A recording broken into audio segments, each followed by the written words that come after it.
Hello and welcome to Prudent News. First, a look at the headlines.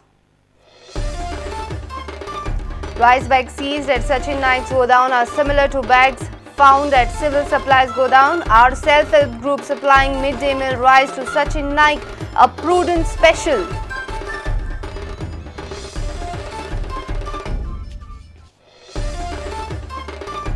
Anna Hazare criticizes Manohar Parrikar for not appointing Lokayukta in state, says Parrikar forgot his promise of appointment in 100 days.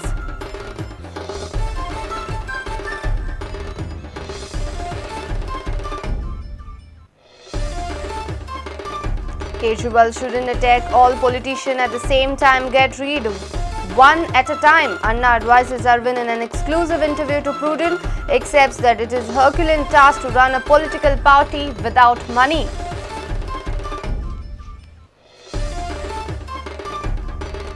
District Magistrate of North Goa prohibits all kinds of protest within jurisdiction of Panji Police Station. Decision on backdrop of IFE decision to be enforced from 17 November to 30th November.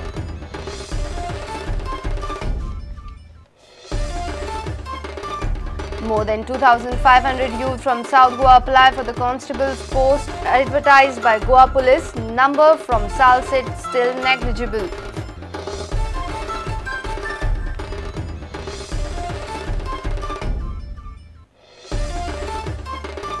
And Bhakti Kulkarni becomes first Goan to get into topmost women's Indian chess team. Bhakti says she is very happy after her premier performance.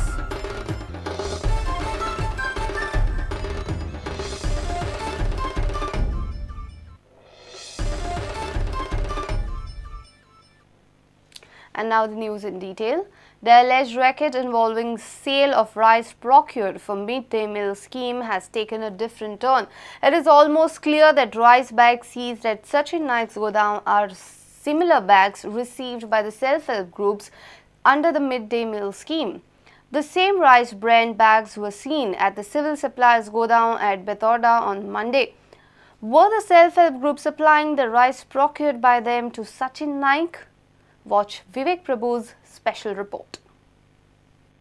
Have a look at this rice bags at Civil Supplies godown. Shocked? It is similar to the bags seized at Sachin Naik's godown in Kurti Ponda on Friday. Have a look at the name, Government of Punjab. The fact came to light when Ponda police raided Sachin Naik's house on Monday and also inspected the Civil Supplies godown at Betauda in Ponda. This is how the self-help groups get rice quota. Education quota येता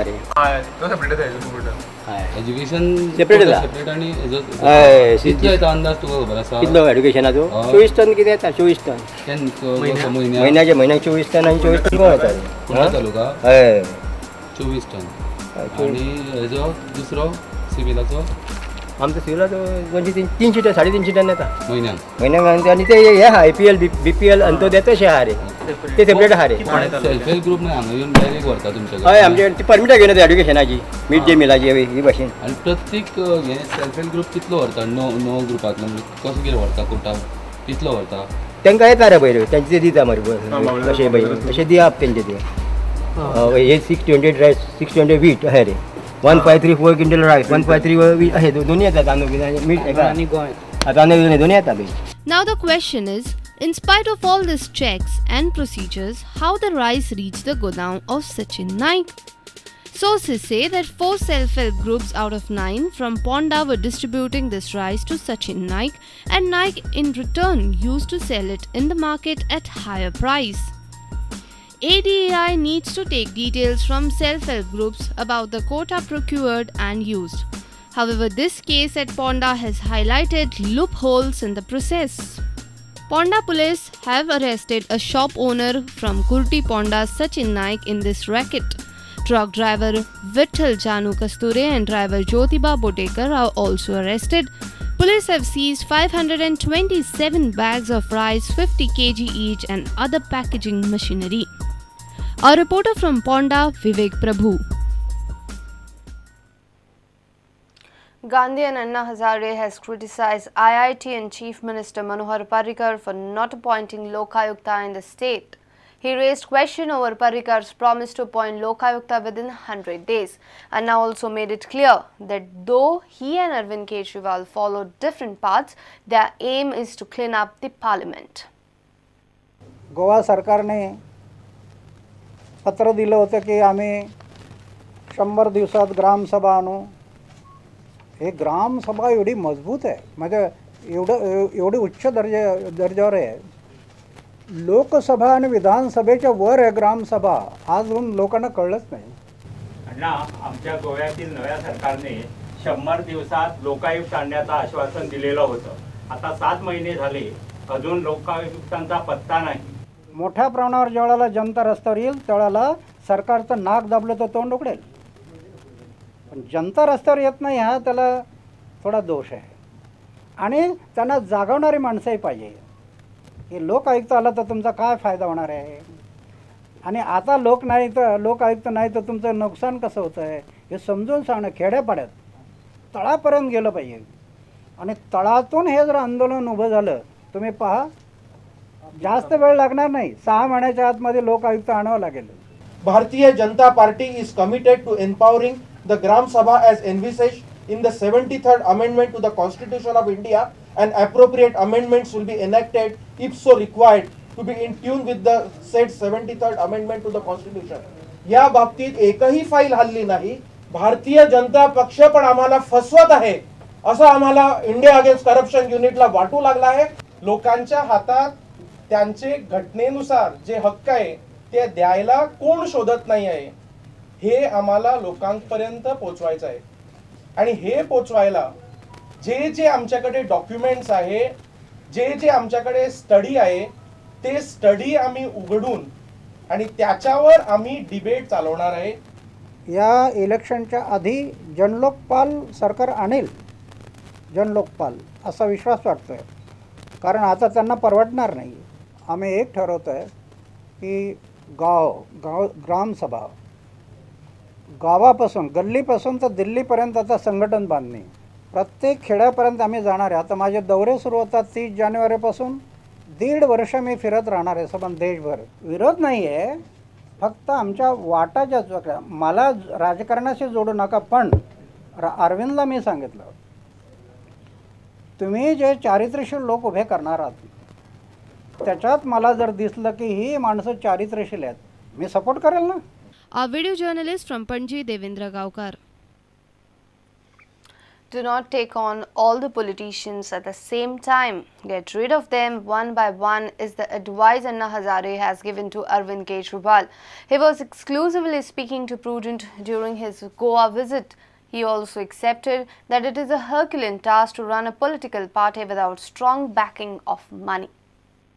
पक्ष आणि पार्ट्याकडून आता या देशाला उज्ज्वल भविष्य राहिलं नाही. आता या देशाला उज्ज्वल भविष्य द्यायचं असेल तर जनतेनेच आपला नेता निवडला पाहिजे. फक्त तो चारित्र्यशील आहे का नाही याची खात्री करावी लागेल. समजा तुम्ही सक्रिय राजकारणात उतरला तर खूप फरक पडेल ना. नाही पडणार. नाही पडणार. नाही. कारण निराशावाद नाही वाटत आपल्याला. कारण काय की आता तुम्ही पाहताय तो आमचा पंतप्रधान आहे मनमोहन सिंग. वाईट आहे का? पण रिमोट कंट्रोल आहे ना. चूप बैठो ना तो कान काटेगा. काय करणार पंतप्रधान? 1, 2, 4 लोक चांगल्या विचाराचे जाऊन होणार नाही. त्याला एकाच वेळेला मोठ्या संख्येने असे लोक ज्यावेळेला जातील त्यावेळेला बदल होईल. असा 1, 2 लोक जाऊन बदल होणार नाही. ही जी सिव्हिल सोसायटीची जी पक्ष आता तयार होणार आहे त्या पक्षाला तुम्हाला काय वाटतं की कोणत्या 1, 2, 3 गोष्टी त्यांनी लक्षात ठेवायला हव्यात? कारण सध्या ते भरपूर आक्रमक आहेत, सगळ्यांवर आरोप करतायत, एका मागोमाग एक स्कॅम्स बाहेर काढतायत. एवढं आक्रमक बनून राजकारणात चालतं का? नाही, त्याचं काय की आक्रमक होणं हा दोष नाही. आपल्याकडे पुरावे असतील, सबूत असतील तर आक्रमक झालंच पाहिजे. हा देश लुटायचा तुम्हाला काय अधिकार आहे असं बोललं पाहिजे. पण फक्त उणीव काय आहे, एकामागे एक करणं ना, त्याच्यामुळे त्यांना वाव मिळतो. हे सगळे संघटित होतात आणि मग आपल्याला बदनामीच्या मागे लागतात. तुम्ही काय म्हणा, एक एक नरकासूर मारायचा, सगळे नरकासूर एकदम मारायला नको. नाही एक एक एक एक आता जसं मी 6 घरी पाठवले, एक झालं की दुसरा, दुसरा झालं की तिसरा, तिसरा असं केलं पाहिजे. हिट लिस्ट तयार करून ठेवायची, हे महत्वाचं आहे. म्हणजे खूप गडबडीत आहेत सगळे. नाही मग ते एकत्र येतात. जसं आता अरविंदवर ते सगळे लोक तुटून पडले, असं त्यांना मौका मिळतो मग एकाच वेळेला सगळ्यांना. मग ते आपले पक्षातले वगैरे मतभेद बाजूला ठेवतात आणि या विषयावर एका माणसाच्या विरुद्ध एकत्र होतात. ते सगळे एकत्र येतात. मग त्यांना पक्ष आणि पार्टीचं काय घेणं देणं नाही. ते फक्त याला बदनाम कसं करता येईल असा विचार करतात. ते पैसा नसताना पक्ष चालवता येऊ शकतो का आपल्या देशात?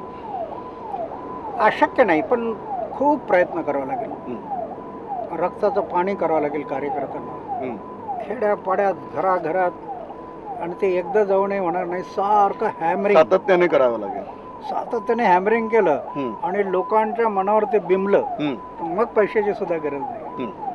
आपण परिश्रम खूप करावे लागतील, फार परिश्रम करावे लागतील. आता ते सांगतात निवडणुकीवर डोळा ठेवून की आम्हाला करायचंय, पण ते कशा परिस्थितीत कशा तऱ्हेने करणार हे सांगता येत नाही. आता हे करू शकणार नाही करू शकणार. करायचं असतं ते याने मागच्या काळातच केलं असतं. आता फक्त यांना घरी पाठवणं हाच पर्याय आहे. Bureau report prudent. District Magistrate of North Goa has prohibited all kind of protest within the jurisdiction of Panji Police Station and within 500 meters around the Assembly Complex at Porvorim during IFFI. It will be enforced from 17 November to 30th November.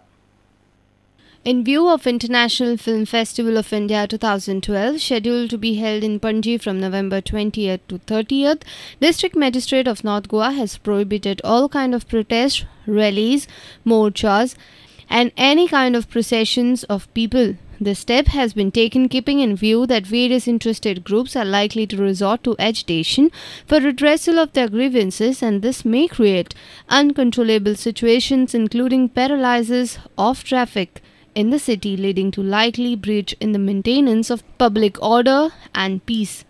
Bureau Report, Prudent Media. It's time for a short break. Stay tuned.